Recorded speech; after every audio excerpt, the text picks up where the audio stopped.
Welcome to Idle Red Hands Weekly. I'm Jeremy. I'm Chris. And what is Idle Red Hands Weekly? You still don't understand what you're dealing with, do you?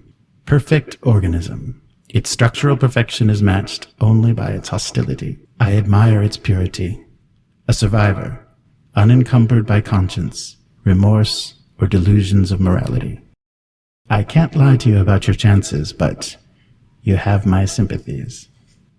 I forgot it was Bilbo that did that. That's right. Yeah, that's inspired by our Alien RPG session. So we've got another one of those tonight. Part two, yes. Out of who knows how many, maybe only two. I don't know. We're getting there. Things are going to start to pick up. It was a little bit slow. There hasn't really been any combat or much interaction because we were just kind of setting things up and did a little bit of backstory. I think we talked a little bit more about the setting than we would normally in other situations, because the setting for Alien is a little odd in that it's got like an extended universe. There's comics and novels and things, but a lot of the things that happen in the movies don't connect very well, and it's hard to put together a timeline. So I think for this RPG, they definitely had a task ahead of them trying to... Well, they also didn't set it during the movies. Yes. It's set like, 3 to 5 years after Alien 3? Yeah, and before Resurrection. But they seem to include things that are referenced only in comics or only like the war on Earth and the rise, like the second renaissance of synthetics and things. Yeah, so there's a lot there, interestingly enough, that wasn't really explained. And also a lot of the novelizations, which I don't know anybody that reads novelizations of movies, but good point. Yeah, they put details in there. So maybe there's extra things in the screenplay or extra things they let the writers in on. So like Alan Dean Foster's like Alien and Aliens, I think novelizations have little clues and little additional details to setting that you wouldn't know otherwise. I'm not crazy about that kind of stuff, but for role playing, it's nice to have more to dig into. Yeah. Too much though, and I think you overwhelm people. Yes, yeah, that's true. And I think the movies need to stand on their own, and I think for the most part they do. Yeah, I think the movies stand on their own. Like, I really don't like it when people go, well, in the novel or in the comic book, because it's like, doesn't matter. Yes. Doesn't matter. If I didn't see it on the screen, it didn't happen. Right. Doesn't matter. Yeah, that was a big problem I've had with the sequel trilogy for Star Wars. It's like, but there's a novel that... Don't care. It doesn't count. It doesn't count. Yeah, it really does have to stand on its own. It's fun to have kind of collateral things to dig into if you really like that setting and you really want to be a fan of it. Like, that's fine, but yeah, I don't understand why you would leave holes in a screenplay. Similarly, I don't understand why everything has to connect. Yeah. Some things can just like be standalone things that have no bearing on other things. Like, we don't have to know all the little bits about what happened to that stormtrooper that got shot in the head in episode 4 and the fan theories about, that's Snoke because look, the head wound matches up. I'm like, do not care. Yeah, anyway. Yeah, no, that's very true. Getting back on track. Well, I don't know. This might take us off track. So we've had a time of healing. The UK Games Expo is over. We've had some time to recover from any of our differences. And then E3. So E3, of course, the CD Projekt Red exhibited Cyberpunk 2077. Well, the role-playing game is something red. The new one, yeah. And I'm falling back to the same thing that I did is I support the person being creative. And I support the person that did the work. And so there's a lot of criticism of Mike Pondesmith and talking about his setting and depictions of certain groups, gangs, in the setting. And I just want to read his quote that I really think sums it pretty much all up for me. So his quote is, "Who the fuck," I'm adding his expletive because I took it out. "Who the fuck do you think you are to tell me whether or not my creation was done right or not?" His creation is a 30-year-old tabletop RPG game.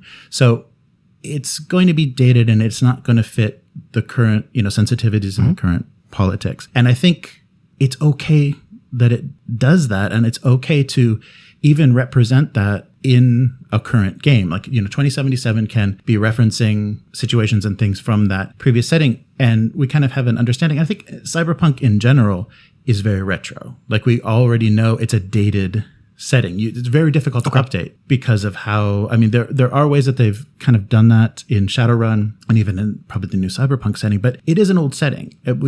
Things are much more nuanced and much more complicated. It's not just the evil corpse and the runners, so it's much less complicated, but I just want to, I'm suspicious of a lot of criticism trying to take works away from creators or kind of cancel creators or creative people, the assumption being if they're gone, you're going to fill their place. Like, if you're criticizing them and you're working in the same business, or you have the same job, you're in the same industry, different political points of view, and you say yours is insensitive, yours is dated, yours is old, therefore step down, it's my time. Okay. And that doesn't happen. That's not how it works. That's not how business works. But I think there is kind of and when you see people criticizing pop culture, I could have written that better. I could have written this conclusion, the series finale of Game of Thrones better than that. Then do it. Right. Well, that's my perspective is then do it. Right. And that's is a good way to look at it. If you're unhappy with how they're representing things, this game has history. This game has legacy. Make a better setting.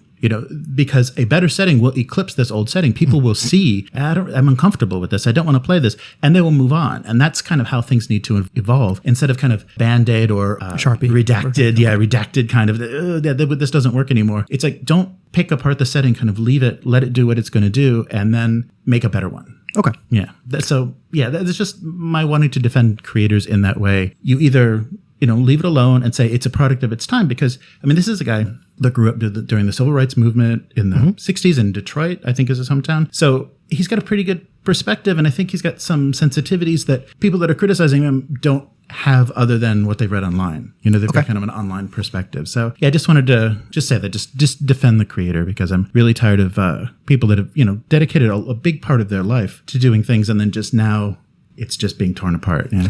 We might float in different social media circles. Yes. I'm pretty sure we do. But, and I'm saying that because, not that I went looking for it, but in this whole E3 and Cyberpunk 2077 kerfluffle stuff, whatever, yes, did not see any direct criticism of Mike Pondesmith. Oh, okay. I'm not saying it didn't happen. Right. I'm saying in the circles and discussions I had, I did not see anyone say Mike Pondesmith needs to step down. He did this wrong. I saw criticism of how Project Red or CD Projekt Red was handling certain issues. Right. And I saw criticism of the old system, looking at it through modern sensitivities, which I think is fair. Right. I think I absolutely agree with his statement here. He created this. It's no one's right to tell him he created it wrong. Right. So I absolutely agree with that. I think I'm going a couple different directions here, because as I said, a couple times the only time I saw people bring up Mike Pondesmith's name in this discussion was to mention that he was African American, and I feel as a way to deflect criticism from the material. Right. I saw people a few times almost invoking his name as a shield to say your criticisms of how the transgender issue or the gender identity issue is invalid because the creator is African American. Right. And as as a person of color, therefore he kind of, I'm not going to say he gets it, but I felt, and I'm going to say it again, people were using his name occasionally as a shield. But there's a whole nother discussion that I'm not qualified to have about how authors and creators of color have largely been either ignored, forgotten, or kind of pushed aside in the cyberpunk genre in favor of basically white authors and creators like Gibbs and whatever. Right. So I think it's very valid to bring up Cyberpunk 2020 as, hey, look, here's a cyberpunk franchise created by a person of color. A black guy created this. And I've also seen kind of discussions where Cyberpunk almost immediately got co-opted by the corpse, and you kind of ended up with the trench coat and katanas kind of, I don't know what else to call it.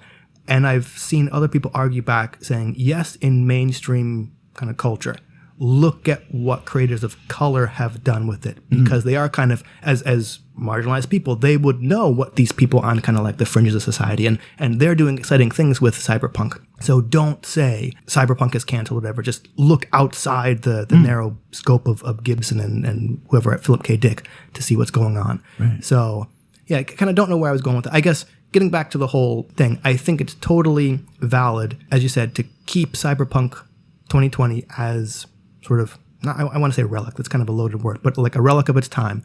But I also think it's totally valid to say, given the way things are now, we hope you do better.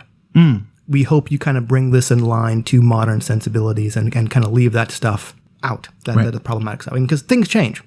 And exactly as you said, or exactly as I said too, if you don't like it, make your own. Yes. And again, in kind of the circles I float in, I see a lot of people doing that. and I'm going to generalize here, and then I also see a couple times the mainstream getting mad and saying, well, this game isn't for us, and blah, blah, blah, and all this stuff. And it's like, you just said, go make your own. Right. That's exactly what we're doing. And now you're pissed that the story and whatever is centered on people that are not you. Right. So which one do you want? I mean, very often I see make your own, whatever, as a way to shut down a conversation or to just kind of like end the discussion, that kind of went all over the place. But No, I agree with you on a lot of points. I don't know if, and I'm not going to play it because I actually read PDF of like old Cyberpunk 2020. Woof! Like that's like, no, thank you. That's way too much math in that for me. And I don't just, not my type of game. I don't want to play that at all. But I would hope it kind of gets updated. And it needs, there's weird things like the super reliance on cell phones and jacking in being more physical things that it definitely suffers from because its timeline is hysterically ridiculous on the way to 2020 because that's next year. Maybe putting you on the spot here, but when we played The Sprawl, yes, we set it in Fantasy Flight Games Android universe when I was running it. Everything there it's a fairly recent setting, so everything there was absolutely wireless and kind of futuristic from a modern standpoint. Where, as you said, kind of traditionally Cyberpunk or earlier Cyberpunk works, obviously, is kind of retro, where you have to plug in and nothing is wireless. Did the Sprawl game feel cyberpunk to you? Because I kind of wonder if cyberpunk has to be retro future, and maybe this could be like a different topic later on for a future episode or something. But did both of those feel cyberpunk? Well, I think it did because a lot of the feel of cyberpunk for me is just corporate run dystopia and people working like in an underworld or like a kind of a black market level against that. So they have political goals or things that they're opposing, or they're just basically trying to free the world from this kind of rule. And that it also has, I think, wireless or wired, it still works as long as there is some sort of matrix. There is some sort of you're logging in. So there's a parallel world. There's a world where you can manipulate and control things that's separate. Separate from the real world. So I think that's important for the setting. And and because we played the Netrunner card game for so long, I did always read that as cyberpunk. And so in the role playing, it felt like that very much, yeah. I think that's kind of funny since 2 of the 3 characters were pretty much corporate assets. I know. It's funny. Your character at least was kind of gray, like willing to operate against the company. Right. Where Jamie was like out and out corporate asset. And I like talking about that neon liberal as something to call cyberpunk that's actually not punk. Right. But and then I thought about it, I'm like, our game really wasn't that punk. We were kind of getting there. Yes. And I wanted to see what would happen when Jamie's character had to like put down a bioroid or like go against because that was their whole thing is like synthetics are kind of the revolution, and your character was obviously able to work against corporate interests as long as it kind of didn't get back to them. Right. And we were getting there, but I kind of think, funnily enough, our game wasn't really that cyberpunk. We were punk. Yeah, that's true.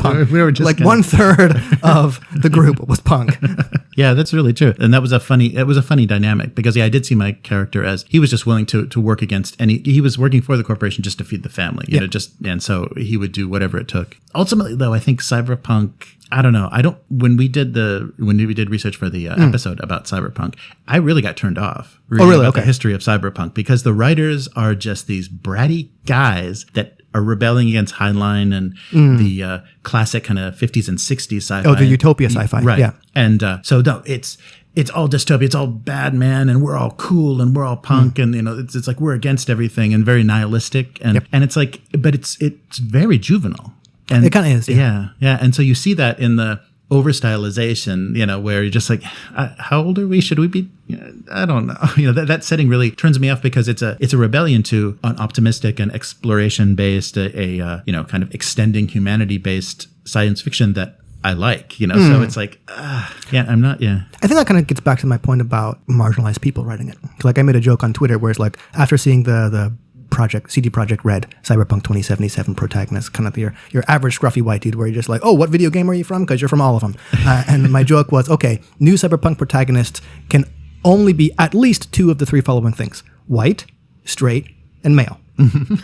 If you're all 3 of those things, you're playing a neon liberal game. You like no more than 2 of those things. Right. But you kind of saying it being kind of juvenile and kind of pushing back and kind of that not really rebelling against stuff. I wonder if again that's the mainstream cyberpunk, where you're looking at these white guys writing it when they haven't, getting into white privilege here, they probably haven't really experienced what it's like. And yes, then you go to like authors of color and you're like, okay, you have some idea of what it's like, and so maybe you could write a better Cyberpunk, or at least a more punk Cyberpunk. Yes.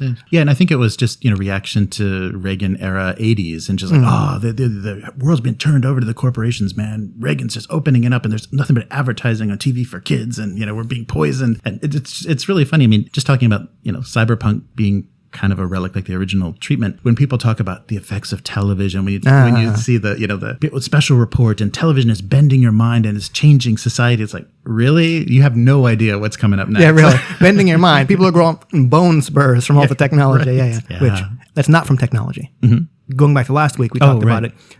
The study ended with a hypothesis that said it was due to modern technology.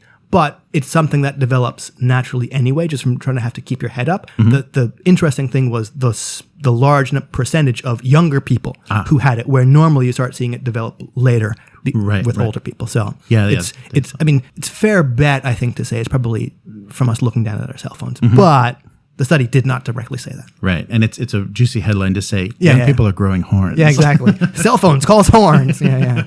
They must be satanic. All right. Yeah, so that was my week. So anything for you? Basically, I was just focused on running Aliens. Oh, yeah. I've been learning more Affinity stuff.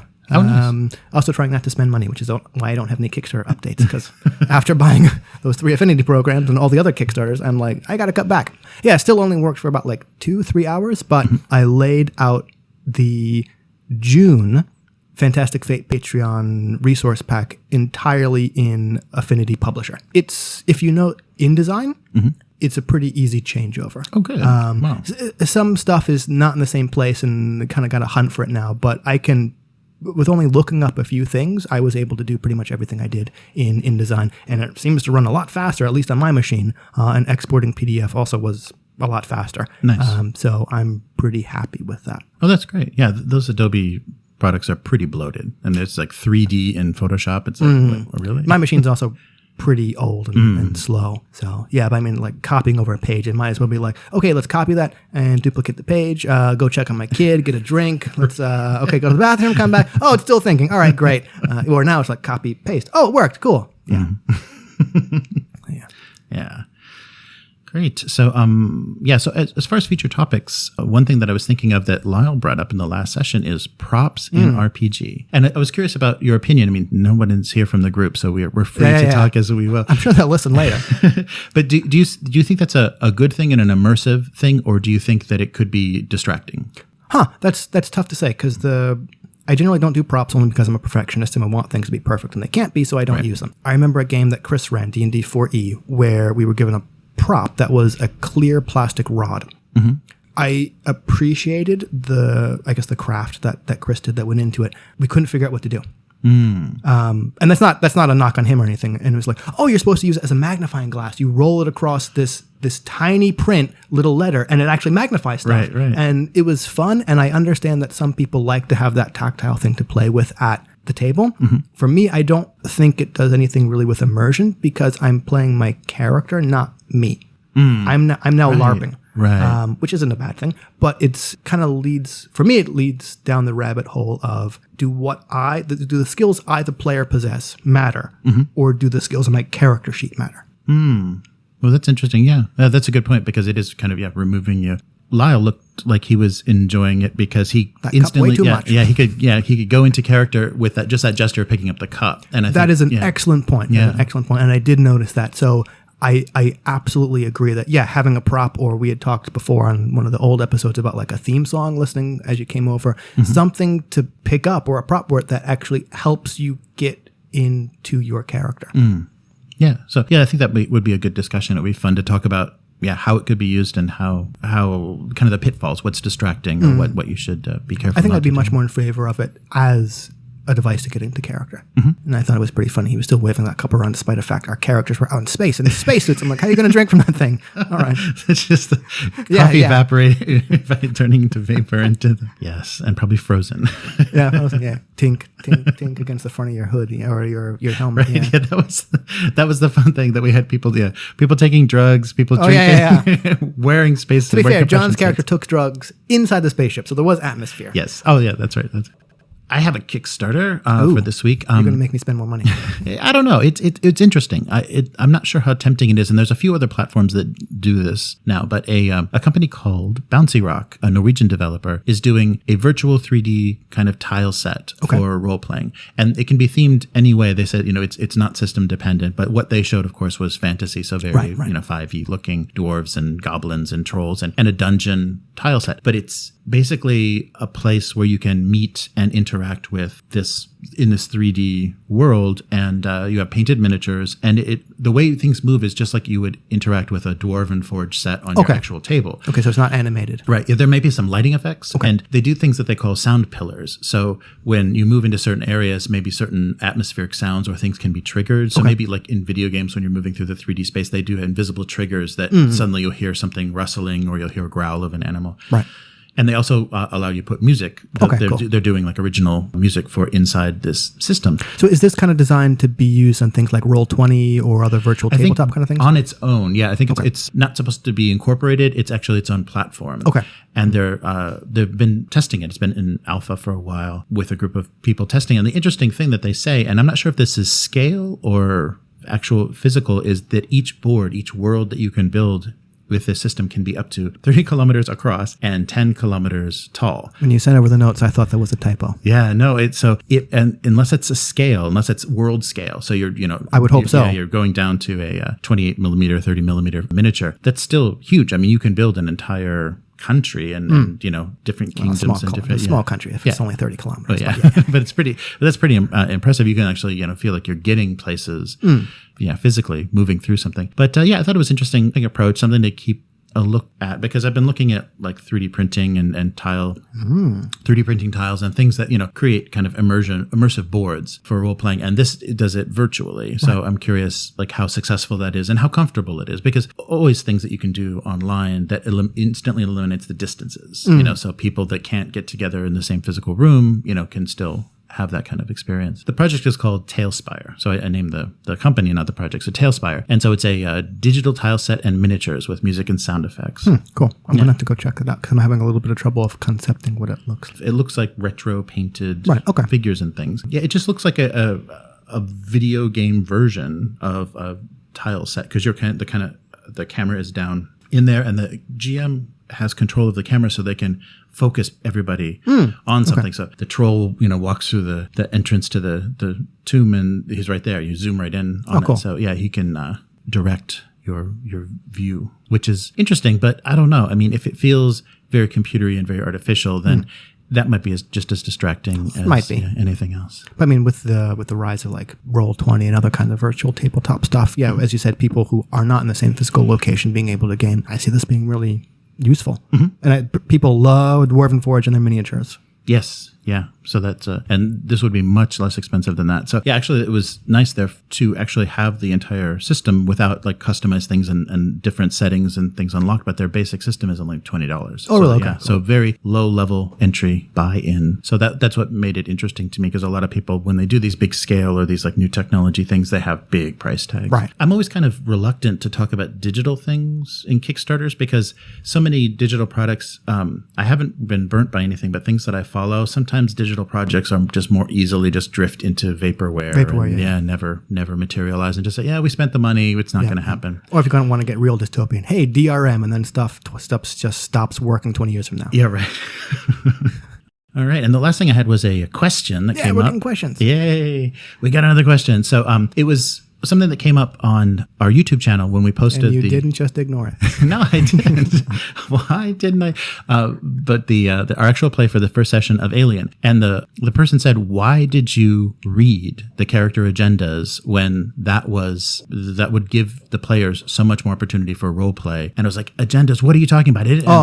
So I immediately jumped on that because it was. We did read one. Well, it wasn't. That was all background. Yeah. Oh, okay, it was. Yes. Yeah, so that was the only problem is the corporate agent, his background reads like an agenda. It reads like, this just happened to you. You have the opportunity to do this. You want to do this. So, and I think because, they're directing him as kind of a scumbag character. Right. and everybody knows they're, kind of grudgingly working with him. Nobody is his friend. Yep, doesn't have a buddy. Right. Yep. That was the only one, and Lyle reacted pretty badly to this. Why are you telling everybody everything? Yeah. Because and I didn't realize until just now, as you said, that did read like an agenda. And I kind of thought, we just did a sample agenda when I was sitting at the table. And now I know that this wasn't, but maybe it's not poorly worded, but it does seem like an agenda. And when those are things you're supposed to keep secret, I can totally understand that reaction. Yeah. His agendas are far more worse than really? Okay. So immediately I jumped on that because I did not read agendas. And that was definitely the fault, I think, of the PDF author, the adventure author, is how much information it sounded like you were being given in the corporate agent's agenda. Everybody else was kind of mild background. You've got a sick brother, you've got financial problems. You're drug addict, My fear with this, when we were getting into it, and we did kind of really slowly start because we talked a lot about setting and then we talked about rules. And I was worried if I gave everybody those backgrounds because a lot of people hadn't read the PDF. And if I gave everybody backgrounds, we would have spent the whole first session in the galley, just kind of going, and kind of getting everybody up to speed of who you are. And the idea of the setting was you've been working together for 6 months. Yep. So it's like, they know this. Role playing, I mean, it would have created different dynamics and interesting reveals of things and interesting holding back of things that would have created, interesting surprises and more dynamic. But for the sake of time, and we're always like kind of in that 2 hour, time limit. So I'm just going to roll through this because we're playing pre-gens and this is what everybody knows. Yep. And basically the information about the corp, I think everybody would have been suspecting in 6 months. It's like, he's in this for the money and he's going to cut us off or give us a bonus or, based on what he's watching. I see that as it's a valid point. And I think that, especially in that setting, that it would be fun to have people meeting not after working 6 months and going into cryosleep, but actually when they were assembled, when they were called together, and let them kind of reveal those backgrounds as much as they wanted to or not. And also then be able to kind of create a little bit more of their own, because that was the one thing with all the player handouts and things, when people are choosing the characters, like, how happy are you with this? Do you want to change the gender? Do you want to change the motivation? Is this something you'd be happy to role play? And I was surprised everybody seemed to settle into their characters pretty well and kind of figure out that this is what I want to do with it. And that's, I think, not always easy when things are presented to you. Here's a package and this is what their motivations are. Well, I think we're all pretty good role players where we just said, okay, this is a one shot. We're going to be playing pre-gens. We're going to get something and we'll just make do with whatever we get. Right. But that being said, we are being handed a character, and I'm not going to say I'm playing my character poorly. Like, I still don't know kind of what she is, because, I mean, I've only looked at her for like 2 hours. So as opposed to creating a character where you get to think a lot more about it. So for a campaign game, sure, starting everybody off before you hit cryosleep to have people share as much or as little background as they want. For a one-shot, I am totally fine with you have been working together for 6 months. You know, not everything, but you know a fair amount of stuff about each other. Right. And even if it doesn't have to be in character, I mean, I think that opens up important discussions of, oh, what do I know about you? Or I think it's fine for the player to say, oh yeah, you know that about me. Even if the players don't, it's like, you, the character, know this about me because we've been working together for 6 months. So even though it's new information for you, role play as if you have known it the whole time. Yeah, I think that's good.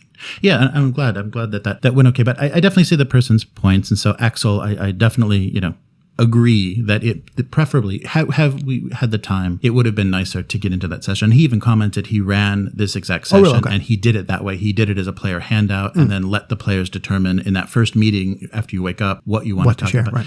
And I think it's also a little bit of fault of the PDF being such an unfriendly printable, unprintable thing. It's beautiful, but you do not want to print that thing at all. Yeah. So unless you're going to have everybody on tablets and say, okay, so only read this page and then skip down to this page. That's an interesting discussion. And I think eliminating opportunities for role play is something that a game master shouldn't be doing. But sometimes for sake of getting a session, especially a one shot. Yeah, getting up and running as fast as possible. I think a one shot. Which is why for one shots and con games, I'm a big fan of the in media res or the cold start, where it's like stuff is happening right now, because it gives people a chance to explore the system, kind of gives people a chance to do something. Like, we kind of got past it fairly quickly, but I was a little bit stumped about, okay, my character would know what to do or general routine when you wake up from cryo sleep. I don't. So I guess we're just going to hang out in the med Bay. Right. And then it's like, oh, hey, we're getting a transmission from other. Oh, thank goodness, something to do. Yes, you know? yes, yes. So yeah, I'm a big fan of just like something is happening right now that you kind of need to deal with. Let's start the action, and then we can kind of figure out, you know, why that happened, or there's like a downtime scene. Yeah. I hate using that word. Why did I use that? Because nothing's downtime. Everything's interesting. Otherwise, you just cut it out and don't do it. Right. So yeah, now there's a less tense scene where we kind of get to role play and find out what happened. Yeah. Yeah. Yeah. Where can people find you? On Twitter, because that's where I live, as usual. It's Hivemind, HYVEMYND. My Patreon is Fantastic Fate Resources, and also at the fantasticfateresources.com. That's the blog site. Nice. All right. And of course, Idle Red Hands is at idleredhands.com. So that's access to the YouTube channel, podcast, and basically the downloads and resources, everything we've been posting. So there is a printer-friendly version of a player reference and a character sheet for the Alien cinematic starter. If you want to try that and you don't want to break your printer. Yes. It's a ridiculously unprintable file, but very beautifully designed, and the artwork is gorgeous. Yeah, I really like the artist that they chose. Yeah, it's great. So follow us on Twitter at IdleRedHands, and of course the Patreon. So if you want to get involved in the podcast, support it, improve it, and actually give some input on what we do and what we play and what we talk about. Patreon.com/IdleRedHands. Much more likely to look at comments there than from YouTube. Right.